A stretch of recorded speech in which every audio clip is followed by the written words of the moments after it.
We look at Papua New Guinea's preparation to host the 2017 Rugby World Cup tournament. Rugby League is Papua New Guinea's national sport, and the good news is we will be hosting 3 of the World Cup matches here. Bradley Gregory has more. The Rugby League World Cup will be co-hosted by Australia, New Zealand and Papua New Guinea in 2017. The logo was launched in Australia recently. The 2070 logo. 3 of the Rugby League World Cup group games will be played in PNG. Sports Minister Justin Tchenko and City Governor Paul Espako and PNG Rugby League Chairman Sandy Saka went to Australia recently to welcome the news. And the Australian Rugby League Commission for actually recognizing that Rugby League can be hosted by Papua New Guinea and especially Port Moresby, and for giving the city and the country the opportunity to host this important tournament in 2017. Our city has gone through a lot of transformation, physically, socially, culturally, and this announcement is a vote of confidence in what we are doing to make our city not just a truly national capital, but also a regional city that contribute to our region and also contribute to the world in bringing our people together. It's time for preparation and planning towards the world event. A team of organizers from Australia, headed by Rugby League World Cup CEO Michael Brown, came to Port Moresby. I'm thrilled that Rugby League World Cup will be here in 2017. Minister Tchenko and the Prime Minister and the Governor of Port Moresby have made this happen. We had the opportunity for the Papua New Guinean team to play their 3 home matches here in Port Moresby, and that's really exciting. Where will we play? Where will the team stay? We'll meet with all the key stakeholders. We will have a steering committee set up here in Papua New Guinea.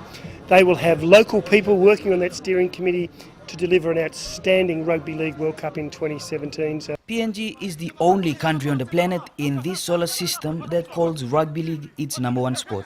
The game is played on the country's south coast, overseas in the New Islands, and in the rugged valleys and mountains of this beautiful country. Hosting this big event is a milestone for the country.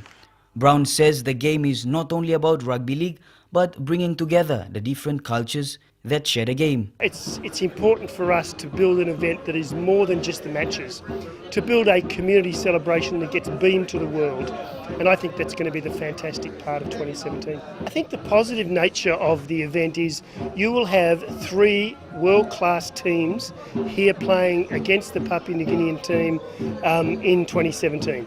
You'll have the opportunity to reach out to America, to Europe, to England, to show people what a great country this is and what great steps this government has made to make it successful.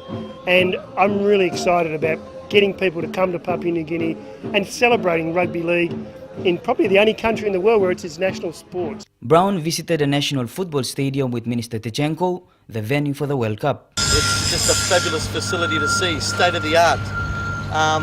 On behalf of the government, I'd like to thank Oil Surge and especially Lathan's, the contractor, for raising the standards to an international level when it comes to this particular facility.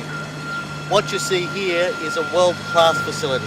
The development of the sports in PNG is gaining momentum, minus the violence that surrounded the sport many years ago.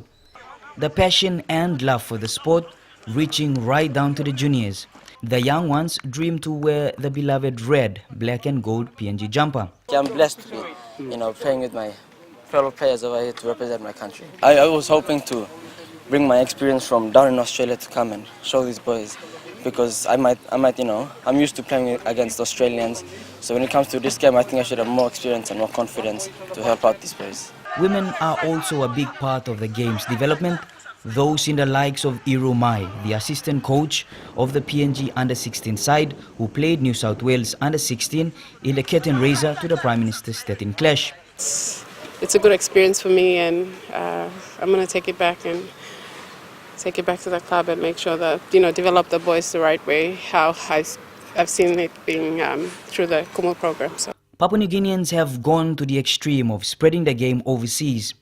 Take Timothy Bupe, for instance, a young Engen who set out to study in the Philippines. Now he finds himself running rugby league there. After being appointed as the league's development officer, the World Cup, on the other hand, is about gauging PNG's development on the international front. The PNG Hunters in Queensland's Intra-Super Cup competition tells a positive story. The country has enormous talent. They finished one game short of the grand final this year. Home games in 2016 onwards will be played in these world-class facilities in Port Moresby.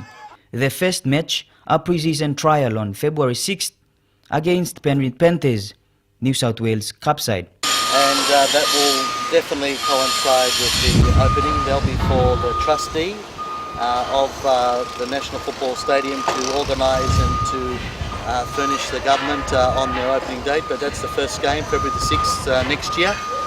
Penrith Panthers versus the Hunters. So big game. Until the World Cup comes to PNG, preparations to hosting the games and getting PNG Kumuls ready have begun. Bradley Gregory reporting there. This is PNG Tonight, the NBC's current affairs program. We'll do it again tomorrow.